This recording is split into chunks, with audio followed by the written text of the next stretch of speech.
Hi there, I'm Director of Photography Alec Watson, and today I'm in the studio with Courtney Julen, and we're talking about going pro.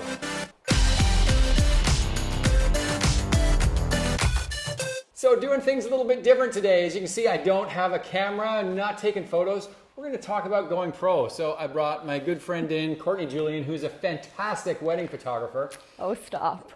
I won't, I'll just gush.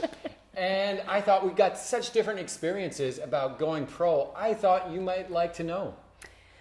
I would love to share. I thought you might. So that's why we're here, doing things a little different. Maybe this will turn into a two-parter. We have no idea. Fingers crossed. Okay, so tell me about when you started.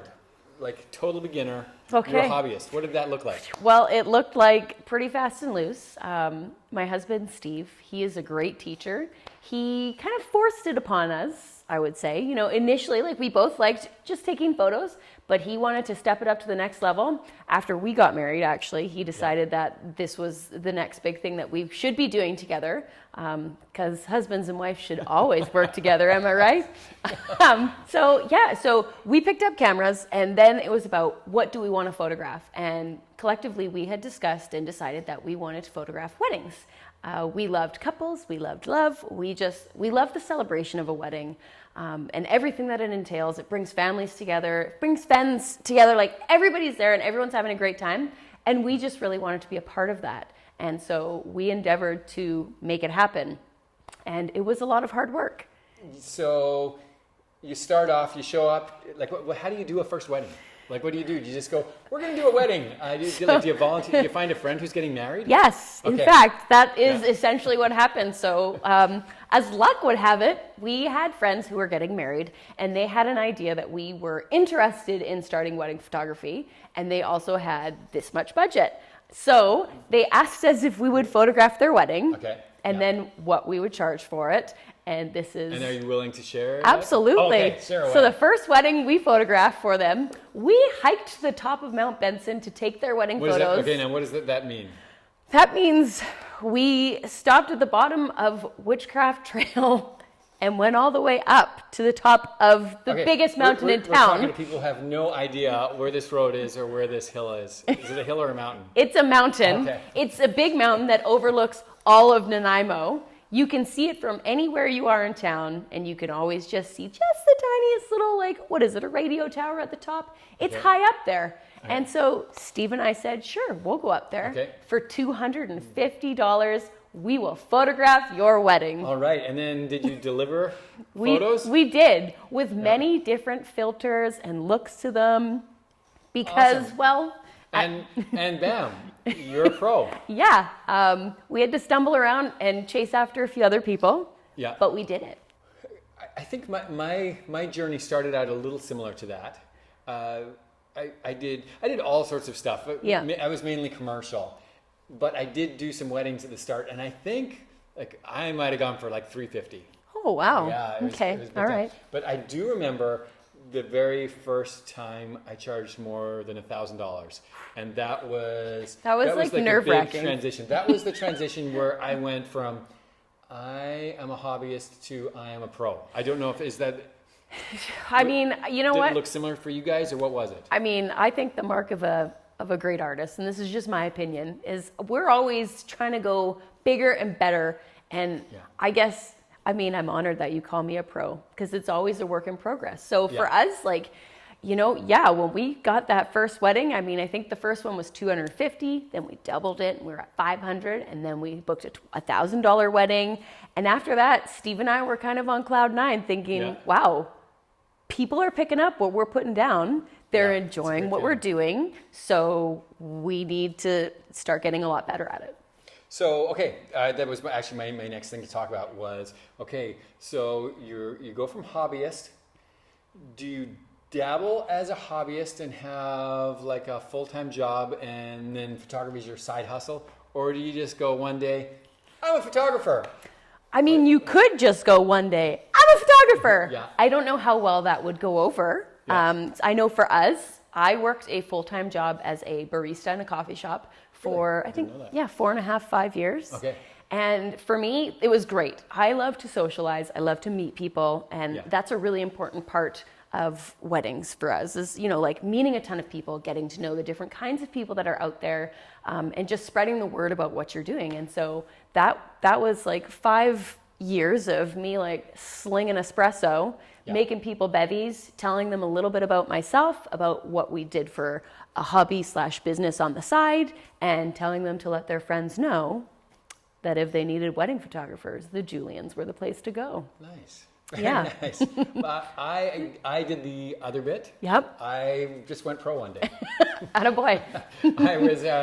I was a reasonably successful record producer and engineer in Canada, and the fun had gone out of a record that I was working on, and I said to the band, you know what? I can't finish this record. I am not the guy for you. The fun is gone. You should go with somebody else. And they said, what are you going to do? I'm like, I'm going to take photos. And you are. For me, it was overnight. Yeah. And the first year was a little rough. Yep. But year 2 was like things took off. Yeah. Well, I think for us, I love planning. I love knowing where I'm going, how I'm getting there. And it was kind of painful at times to still be getting up every day and going to work at a coffee shop, because as a creative person, I just wanted to be out there making stuff and doing what I loved. And so I quit my job first. Yeah. And Steve kind of hung on to his job for a wee while. Mostly we loved the discount at Future Shop. But like the day, it kind of happened. All of a sudden, the place I was working at, they were moving to a new location, and we had a month of downtime. And in that time, I busted my chops and I worked my butt off to make a go of doing something that I truly loved. And at the end of that month, I did go back to the coffee shop for a couple weeks, only so I could hand in my notice and make sure they had someone to take my very awesome place, which those were big shoes to fill, by the way. I was watching a masterclass thing because I actually think I never ever stop on education. No, you should never stop on education. And it was Ron Howard, and he was talking about how he looks to hobbyists every once in a while. And he will go, and it was suggested to him by a director of photography to go onto YouTube to see how people are filming things. It's very inspiring. Yeah. And you know what? It kind of changed my approach to stuff, because I realized that I look at Instagram things every once in a while and I go, I can't even believe why would they do that? And there's these people being super creative in things that I'm not. And then I think back to it and it's just like, I used to shoot creatives all the time. And I had time to shoot creatives back then. Yeah. Where as a working pro now, you have far less time. Do not fit into my world. Like when I work on a campaign, when I'm shooting something, I don't just show up to the shoot anymore. I'm talking to all the creatives. I'm booking things. I'm making sure flights, hotel, models, the lighting, the location, it's just a full-time job. And then I show up and I shoot. And then I'm working on the next full-time job. And those creatives don't happen. And so he was talking about the benefits of looking at what other people are doing. And hobbyists are in this great position where you get to be an expert. And you can go, you know what, I really want to work on this technique. And I was just like, I used to do that. I wanted to shoot composites. And so I started on composites. And actually, when I look back now, my composites, they were pretty good for first ones. But they took a long time. Like there was no making money. Yeah, right. I would have been like 10 cents an hour because it would take me 3 days to make a composite that I can probably now make in 40 minutes. Yes. But the quality was high. But as a hobbyist, I had time to work, and I thought, you know what? Can you speak to that as a wedding photographer and where you come from when you've got that time to work on your craft?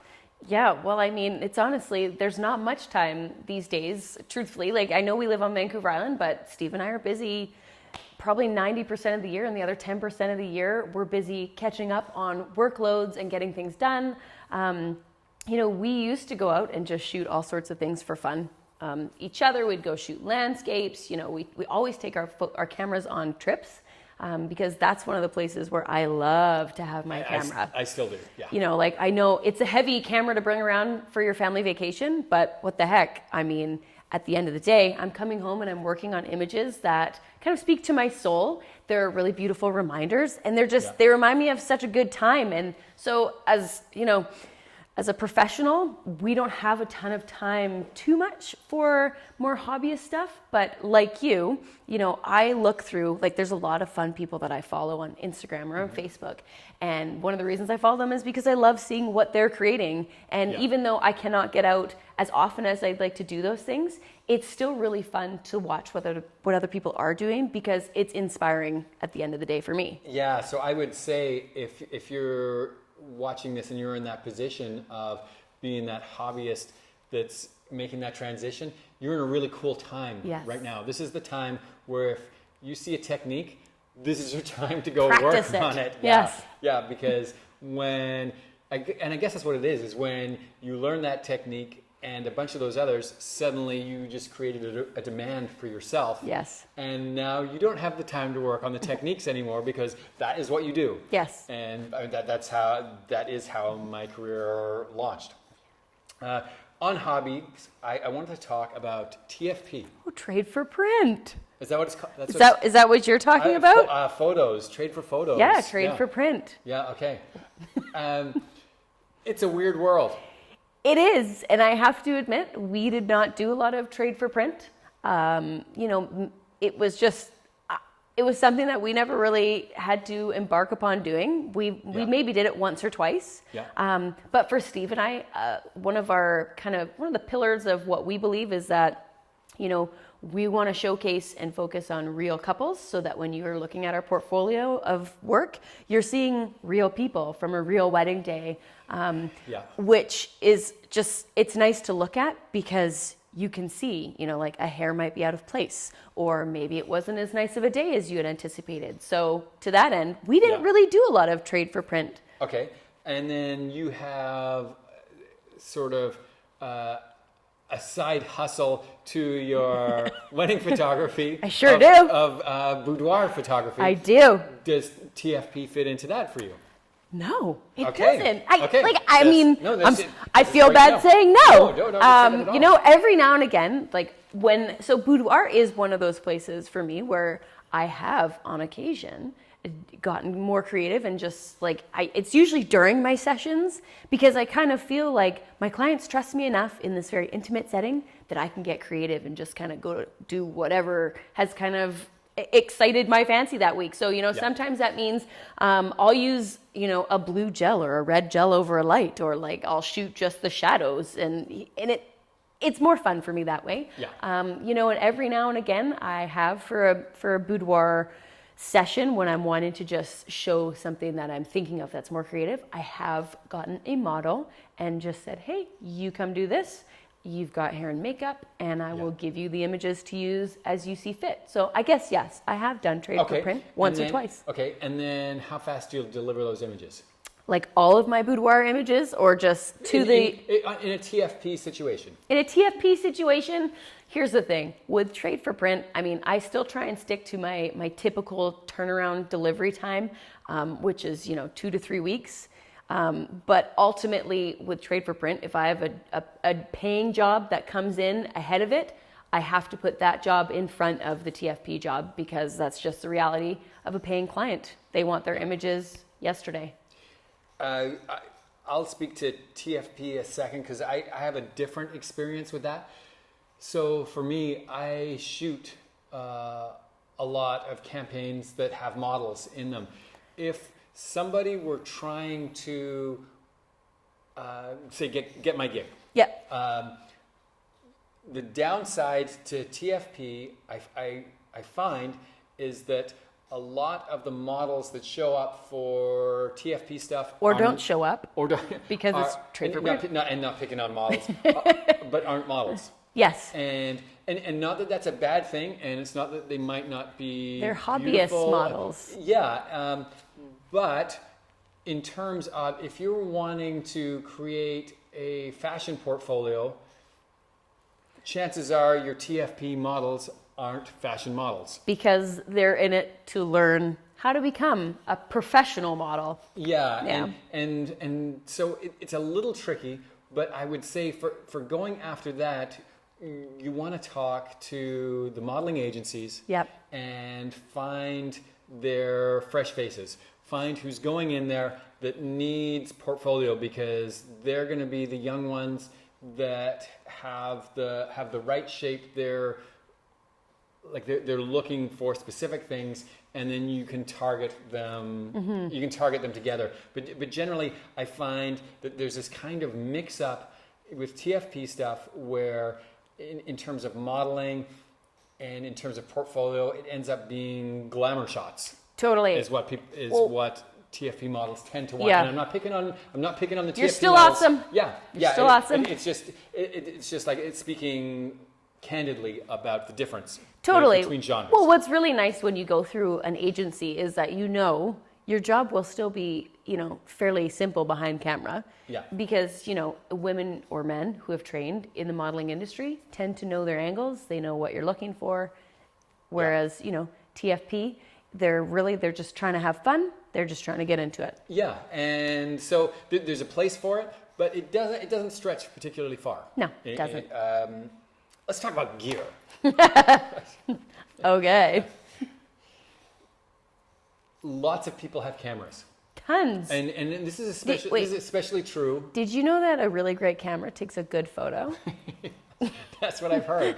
And I was specifically going to ask you, because it's an experience that you have in your world that I probably don't have in my world. Like when I go to my shoots, there's one person with a camera, and that's me. Right, and when we show up to a wedding, usually the ceremony, you've probably heard it, Uncle Bob, Auntie Debbie, they've all got a camera. My favorite is iPads. And we had one of the guests at the wedding come up and they were eyeballing my camera. And, we got into a gear discussion and he was telling me that he had the Mark I and, and blah, blah, blah, blah, blah, and just how much better his camera was. But a great camera doesn't make you a great photographer.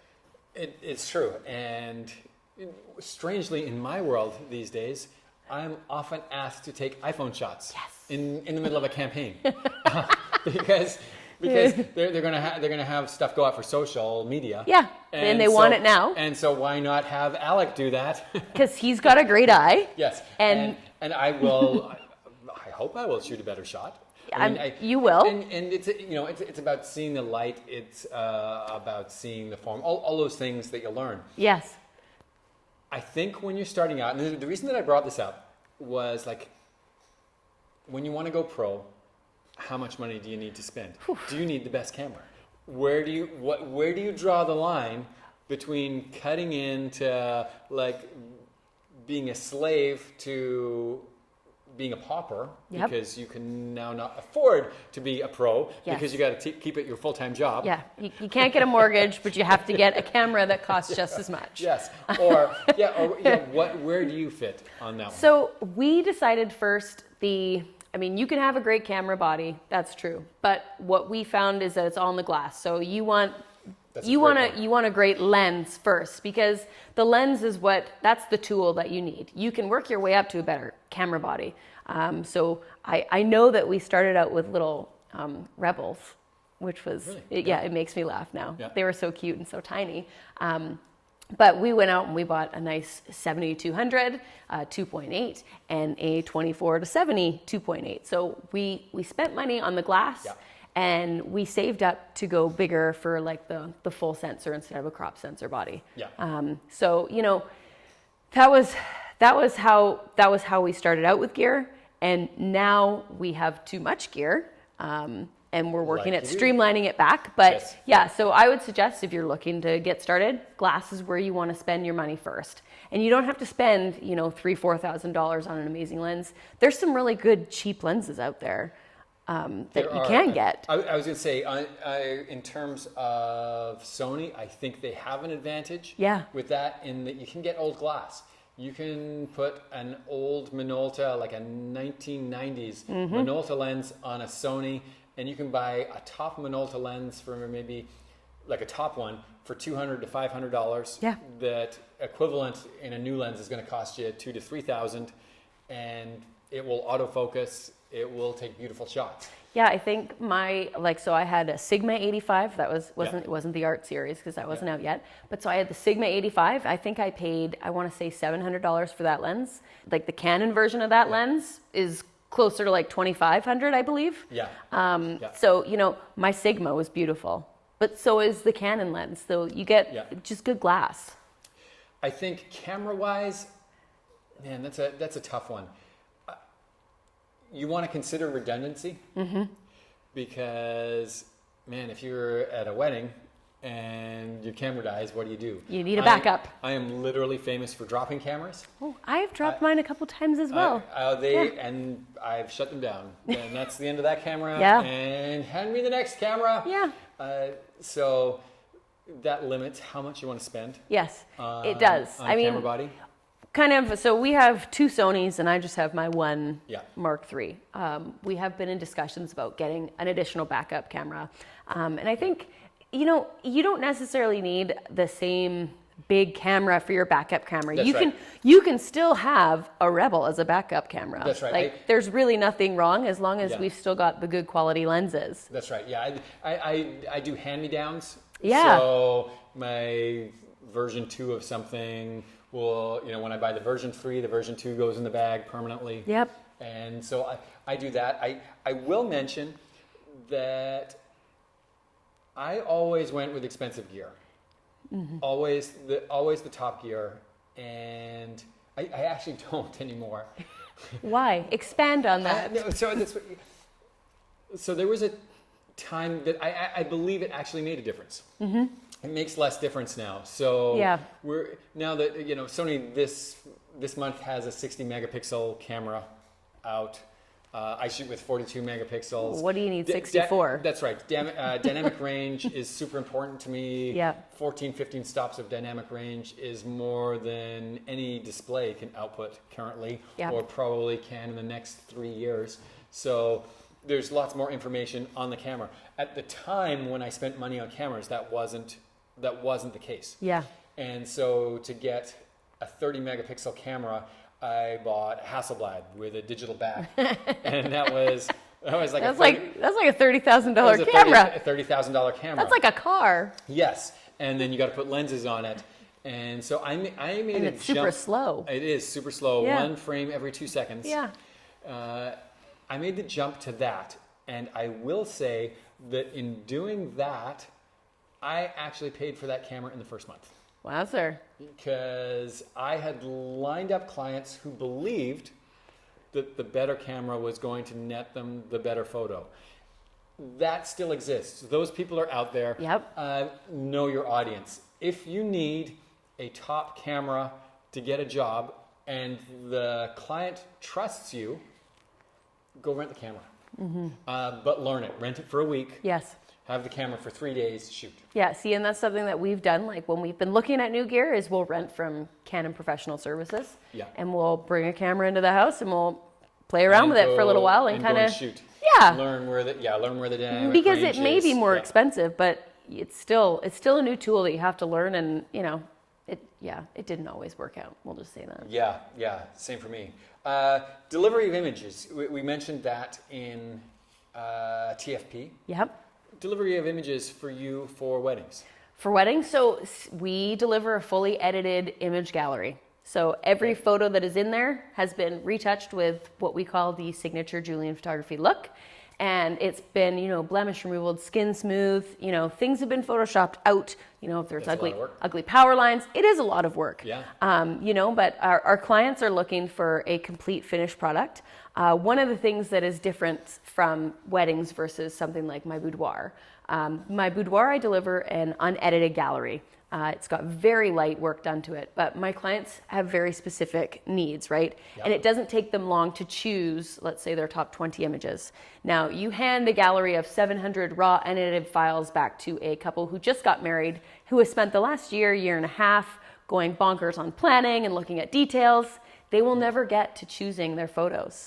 They can't, because you know what? They need a break. Guilty. Yeah. I have 700 really awesome photos from our wedding, and they're awesome. And how could you choose? I did, yes, and we haven't chosen. No, right? And it's painful. Coming up on 2 years later. Yeah, it's hard, right? So Yeah, Steve and I really that's a great believe point. in delivering a full, complete, polished product. We will cull through however many thousand images we get to the most beautiful story we can tell so that you know you're getting gorgeous images back. Wow. Yeah. You know, the person watching this isn't, getting married anytime Well, soon. maybe they are. Okay. I don't know. My experience is vastly different to that. Yeah. These days, I do not retouch. I am sometimes asked to color grade. Mm-hmm. I deliver images end of day every day. Yes. And It's very different from the wedding world. It's very different. So different, and I wish I could live your world sometimes. That said, I'm not allowed to have a dud. Right. That's really tough. You cannot have a dud. There's not not about tooting my own horn. It's just, it's about the mindset going into a shoot like that is the pressure is high. Yes. If you start shooting duds, they're showing up in image roll and basically the studio audience. Everyone sees. Everybody's seeing it because it's going to monitors around. Everybody knows the energy is doing a nosedive. So the pressure is on, and a lot of times, honestly, the job that I do looks and probably is kind of easy. It's a little like flying a plane. If you know how to fly a plane, flying a plane should be really easy. Well, it's a studio setup, right? Yes. So what's great about the studio and what I love about working in the studio is that it's all very controlled. Your lights don't move. There's no sun going behind clouds where then you have to adjust your settings for everything. There's no rain that's magically coming and destroying hair. We work in vastly different worlds. We do. They're like black and white for sure. Well, actually, that said, my most fun days are existing light days where you're doing the blend and you are outside and the pressure. The old run and gun. The pressure is on. Yes. And sometimes I've got butterflies in my stomach because it's just like, man, I have to get all these shots right. Every wedding single for one us. of them. Yeah, and you do that every time. And you know what? And sometimes we do have a more controlled area to shoot in. Like if we're shooting the getting ready portion of the day inside or at a church, and we can set up lights that make it so much simpler. Or if it's really bad, we just move them outside for their getting ready.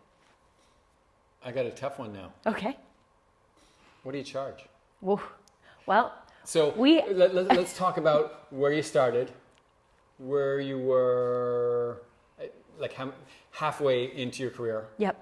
And where you and then let's talk timeline too. Okay. So when we started, obviously our first wedding was $250, and I'm pretty sure that was for 8 hours. Nice. And then plus another, let's say 20 editing. It was a lot of work for not a lot of money. Midway into our career, I would say we were charging $2,500, and that was for an unlimited amount of coverage. Yeah. We really it was about the storytelling. What time we started and what time we ended was not super relevant because we were just there to tell the complete story. Nowadays, we have finessed it quite significantly. Yeah. So we have booked weddings for $3,000 all the way up to $10,000. And our smallest package at the moment is $3,000, and it is for 5 hours. So Steve and I have gotten to a point where for us, we put a different number on the value of our time, how long it might take, and then we have extras to sell following the date. Yeah. But especially here on Vancouver Island, there is a very specific clientele that we work with and we work for. If we went to the mainland, which we have done on a few occasions, the budgeting for photography is crazy different. The structure over there, our most expensive package here is like a bottom end package there. So we kind of like working in Vancouver. Yeah, fair enough. But we're very content working here where we are. And so, our lowest end package is $3,000 plus tax, and you get 5 hours out of that. And that is from both Steve and myself. So you're also getting 2 photographers as well. So yeah. Yeah, and that's got to be tough too because that's feast and famine. Yes. you're both working, Correct. or probably not both working. Apart from you do also do boudoir. Yeah. But, my experience again vastly Really? vastly different. I didn't know. So price structure for me works a lot different, where I charge as a photographer or director of photography, and I have a day rate, and that does not include a camera. It doesn't include anything. It's just me showing up. So if someone wants me to show up and shoot on iPhone all day, it's the same price as with a Hasselblad. Yeah. Because that is me. Now, I have lots of gear, and coming from the film world, I rent the gear to the client, and the gear is going to, like, the client's going to have different needs. Yeah. Sometimes they need 100 megapixel images, in which case I'm renting this camera over here. Sometimes they need 40 megapixel images, and I'm renting them my camera. Sometimes I'm filming, and I can use my own cameras for filming, and other times I've got to rent cameras. And so on the days when I'm hired as a campaign photographer and I get to rent them all my own gear, Yep.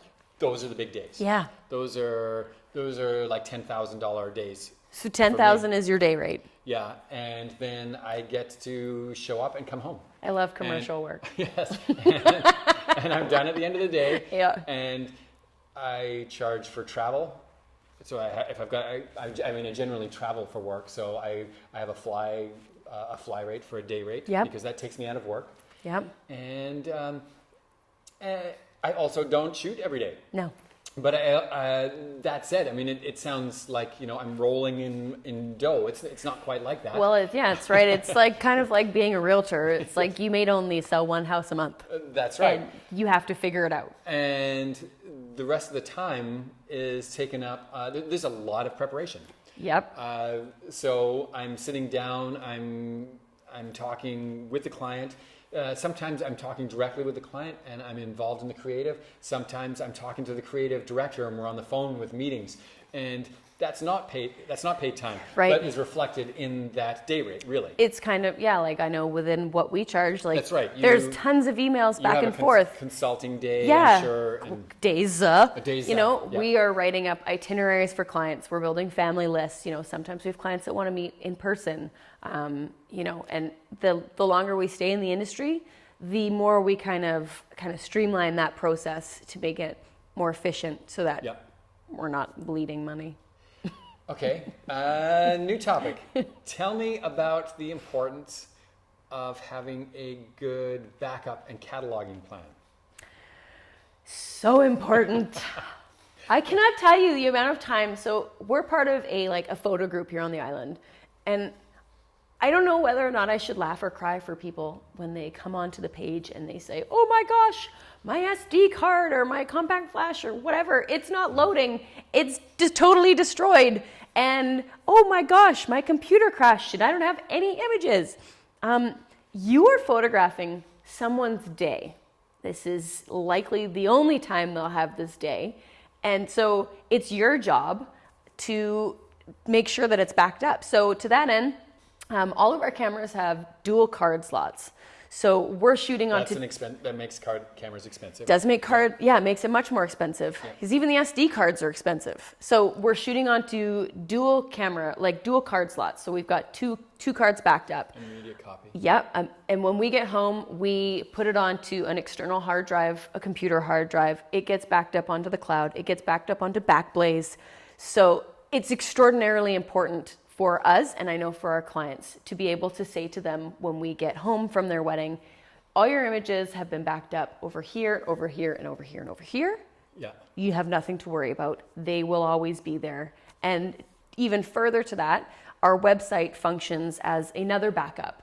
So once our clients have had their images delivered, their images are permanently on our website in their gallery. And, if anything happens, for example, we got an email probably, I think 2 years ago from a client that we had photographed 6 years ago. And they lost all their wedding photos in a house fire, which, that's terrible. yeah, it makes you feel a little bit sick inside, right? Yeah. But so Steve and I were able to get their photos back to them, and now they're happily printing them again to put all over the house. So back up, back up, back up. That's awesome. And how do you track those? How do I track? Like someone says to you 2 years later, I've lost this. I've got their names, and like all the galleries are labeled with their names. Yeah. I may have to ask you what year you got married in, Yeah. because reaching back to 2012, it's a little foggy, to be honest. Yes. Yeah. But yeah, everybody's named in their galleries, and so it's very simple. I just go in and I can hit download all to recover images. Yeah. My job again. It looks vastly different. I think.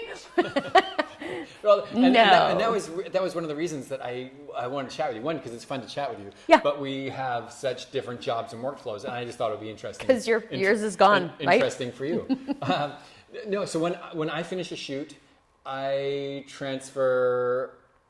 Often I'm shooting to computer, so they're on a hard drive. They're on my camera simultaneously. Yep. And then every time there's a break in the day, they're backing up to an SSD. So that if my laptop dies for some reason, The SSD there's has got another 'em. SSD. Yes. At the end of that day, then I back up to a spinning drive. Yep. I'm talking say about a 3-day campaign shoot. And so that I go back to my hotel. If there's a tech on set, that's their job. I Yep. like those days better. Those But sound really nice and Yes. comforting. Yes, it's comforting. Oftentimes it's like, okay, it's me. I need to know. So I have a spinning drive. That one will stay in the safe at the hotel room. Yes. The other ones come back to me, Yep. back with me to set the next day. Yep. I never erase my data card or a drive Until it's delivered. Until I shoot the Yeah. next day. Okay. And so, or until my next shoot, so that it can last. So I might be traveling to say, last week was in Malibu. I showed up, I've got my lights set up, and it's now an hour before my shoot. And now I format my cards Yep. from the shoot the week before. We're very similar. So we've got a stack of cards in a safe at home as well, because that's where we put Yeah. all of our cards from weddings is in the fire Yeah. safe. So we keep everything until the wedding has been officially delivered. The client has put their stamp of approval on it, and we've delivered their USB. Only then will we format a card. So we have a lot Yeah. of cards. Yeah. But it's very important Yeah. that you don't jump the gun on that one. I'm definitely going to throw in a plug for ACDSee at this point. And in terms of what I do with shoots going out and tracking them, it's not like I have a wedding date. Yeah. And it's like I have worked for different clients in so many places, and it's more like being in a touring rock band where it's just like, It's very exciting. hello, Cincinnati. Oh, sorry, I'm in Ohio. Yeah. I'm in the wrong place. I can't remember where I shot things. I literally cannot remember, and that's not due to the parties or the late nights. It's just due to travel, and I can't remember where I shot that thing. I sometimes see a photo in a magazine and go, wow, that's really great. Oh, hold on. I photographed that. It's a good feeling. I mean, I shouldn't have said that, but it's true. It's happened. Those are great feelings. Sometimes it happens the other way. You know of course. what? And you go, oh, they went with that. Anyway, before I get off topic on that, what I wanted to say was it's super important to have the keywords going in. So for me, having the keywords, the client embedded into there. Yeah. And I don't know if you do that for weddings, but definitely commercially I do. And those keywords, they go out. The photos end up at a design firm. They might end up at a manufacturer. They're going to be separated from me in ways that I have no idea. And so people have to contact me. So I want to make sure the information is embedded in there. So having a great workflow where I know that the embedded information stays in the image, it goes out, and then those people can contact me If with they the need exact to. same embedded information Yep. that I can do a quick search over like terabytes and terabytes of drives, and pull up a master file and resend it. Yeah. That is super important to me. And I got to say, of the big ones that I use, Lightroom has always been kludgy with that. I've liked their interface, but their cataloging I've never been a fan of. Capture One. We know you love Capture I One. love Capture One for tethering. Great tethering. I don't have a great system for cataloging in there. ACDSee, hands down, best digital asset manager there is. And so I full unplug, but for a reason on that one. Let's talk about lights. Yes. If you want to get good at lights, do you have to own lights? You sure do. I mean, unless you have a friend you can borrow them from.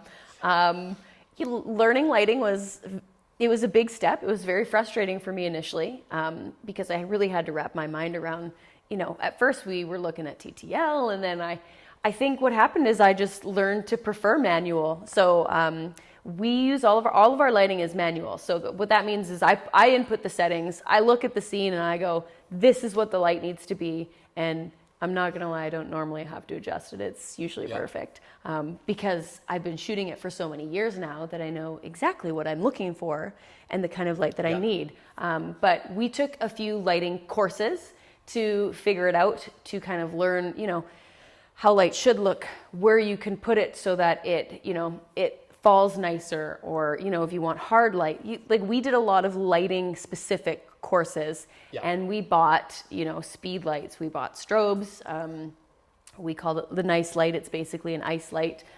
We've got little lume cubes, we've got a few different things that we work with on a wedding day, and then of course we also learned how to work with ambient light that's everywhere in the room. And boudoir. Yes. For you, natural light, artificial light, that's both? a mingler. I like both. Yeah, I will use both. Sometimes a softer, more natural light is just really perfect for the session. Hard to beat. Right? It is hard to beat. And then there are times when you might want to just add a little bit of more, like a harsher light to a scene, just to give it a little bit more edge, right? It all depends on my client, what they would like for their session specifically. For me, I'm going to agree. If you want to learn, It's not vastly different. It's vastly different in my world. No, if you want to learn to light, you got to own lights. Yeah, have to. And I don't think there's any way around it, because I think it's absolutely important to educate yourself. I think workshops are a fantastic idea. Yes. Whether financially you can only afford a local workshop, or maybe you live in a place where you have great local workshops. Yeah, right. Or if you can stretch the budget to travel somewhere for somebody that you see as a luminary. See what I did there with luminary? I like it. It's super important that will save you so much time. Yeah. Being around people who do excellent lighting. And then you want to own the light so you can go and repeat that. Yes. And like you said, it's one thing to work in a dark room with a single light, which is so much to learn about.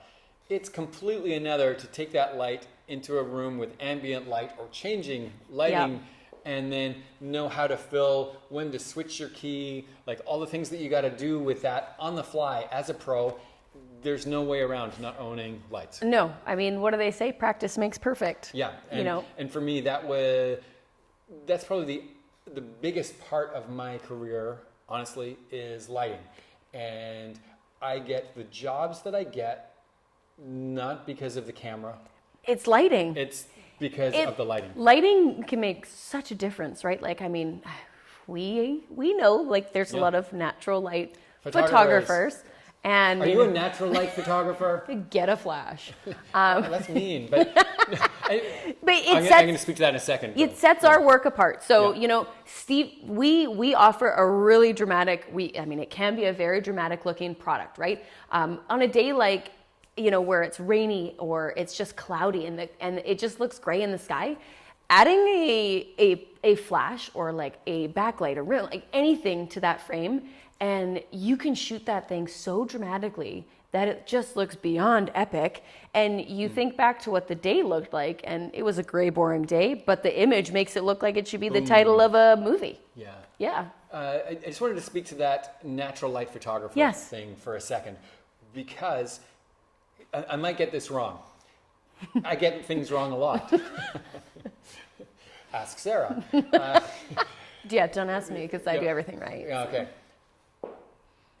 If you're a natural light photographer and you are good at it, you probably never have to tell anybody ever that you're a natural light photographer. Because people are coming to you because they hire you for what you do. Yes. If you are finding that you're having to say you're a natural light photographer, check yourself as to whether you've got the wrong client, whether you're trying to cover a weekness. You are defending the fact that you are a natural light photographer. Yeah. And think about whether you want to change that. Yeah. And because I hear people say stuff like that, and it's just like, man, I do know people who are amazing natural light photographers. And there's all sorts of photography that requires natural light, like architectural photography. I mean, sometimes you might light something, but generally you are looking at time of day, time of year, placement, where you're going to be. That's a natural light photographer. They are thinking about all those things. And from my experience within the industry, professionals that are better than myself, who would consider themselves natural light photographers, they're also incredibly well versed in strobe and in flash, and they know how to use external lighting. Yeah, it's a little like it's just that it's a preference to shoot a softer look. You choose to shoot the soft look. And I'm probably going to throw some images up here too of stuff that I will absolutely shoot on a campaign with natural light, because the natural light's so amazing that, and sometimes the light's a crutch. Yeah. You know it's going to work, but man, you're missing out on that natural light that is so amazing, because all you're generally ever trying to do is emulate amazing light. That's right. We booked a job one time. The client had previously had photos done by a person who I think was pretty much a natural light photographer trying to use flash. Which kind of natural light photographer? We're talking about the defensive natural light photographer? Yes, the defensive natural light photographer, and I mean, what a difference it makes. The photos that he showed us from that person versus the ones that we delivered, literally night and day. Yeah. Vastly different, A vastly different experience, yes. Any other thoughts that you wanted to talk about going pro that you wanted to mention? I think one of the most important things that I have learned throughout my career is that education is key. I kind of feel like, hey, if you've asked all the questions, or if you have all the answers, you haven't asked all the questions. That's my belief. And so to that end, I'm constantly, I'm looking at different photographers. I'm trying to see what they're doing that's different. And, I'm trying it out. We're taking courses. We're watching online courses. We're listening to blogs. No, what are they called? Podcasts. There we go. We're listening to not listening to blogs. We're listening to podcasts. Yeah. And constantly trying to be better than we were the last time we did something. We also submit internationally to different awards. One of the places we submit to is WPPI, and that happens in Vegas every year. It's a humongous convention, and it's all education, and then there are booths with gear and whatnot. But one of our favorite parts, and admittedly the most terrifying part the first time, was submitting images that we had photographed for critique. Now, you can sit in the room while they do this, and if you have a strong, because I think I cried. It's hard listening to critique, but ultimately it's probably the best thing you can do to get better at your craft and to climb up the ladder, is to be educated and to know what you're doing that works and know what you're doing that doesn't work. Because there are oftentimes a lot of things that I think might work, but they don't. I'm going to say that I rarely enter my work into anything, and probably because my work is just work. Yep. And not that I don't love my work, and not that I'm not passionate about it, but I mean, maybe there's ad competitions. Maybe there's ad competitions that I could put my stuff into. You can probably enter it into WPPI. Yeah, but I don't. Yeah. I don't care to be judged. I don't care to be. I went to film school. I did not like the critiquing part. It makes me angry. Yeah, it makes me angry too. I'm glad I'm not the only one, and yet I keep going back for more. I don't think it makes me better. It just makes me angrier. See, it made me better. It was difficult listening to them. They literally ripped it apart. They shredded it. You know what? I don't know that it doesn't make me better. Maybe I could be truly amazing, and I have limited my growth by doing that. And that's not me being facetious. I'm actually being honest. Maybe about subconsciously it has made you better. You never know. I don't know. But I'm with you on education. Yes, so important. And we've run into people who kind of think they know it all. And when clearly they don't, because you don't know it all. How could you know it all? I know it all. You know a lot. But like everything else, there's always just new things coming every day. There's new techniques. There's new cameras. Everything is changing all the time. And education and learning about those new things or learning about what's on trend, that's so important. My morning routine is literally probably 320 days a year. I have 3 websites in the morning as my morning coffee in bed that I go through to see what is going on in new gear, new lighting, new techniques. So does Steve. Every single day. And that never stops. He adds about $10,000 worth of gear to a cart every day that I empty. And I think that's probably it for me. I know this has been long, but I hope it's been informative. I didn't think it was long. I thought it was entertaining. Oh, entertaining! I hope we've entertained you. It's like watching Titanic. No. If you've learned something from this, or if you've got questions for me or for Courtney, throw them in the comments below. I am always monitoring, and I will pass your questions on to Courtney. Oh. Okay. And I will get her to answer. In fact, I will tag you somehow. Okay. I was going to mention the little blue bell. I'm so used to mentioning that. There's nothing to... You know what? Go ahead and hit that to get notified about the new stuff coming out. I've got all sorts of shoots and some of the stuff we've been talking about. I'm going to go over that. Lighting. Man, I love lighting. Yes. That's all going in there. In the meantime... Get out there and learn. Yep. That's top of our list. So much. Yeah. Hit the pavement. Get off the couch because you're not moving up the ladder if you think that it will happen sitting on your butt. Absolutely. And thank you, Courtney, Julen. Thank you, Alec Watson. I'll make sure that you have a link in the comments so you can reach out. And if you've got bad things to say about this, they can all go your way. If you have bad things, they won't be responded too kindly. And in the meantime, get out, take photos, and make the world a better and more beautiful place.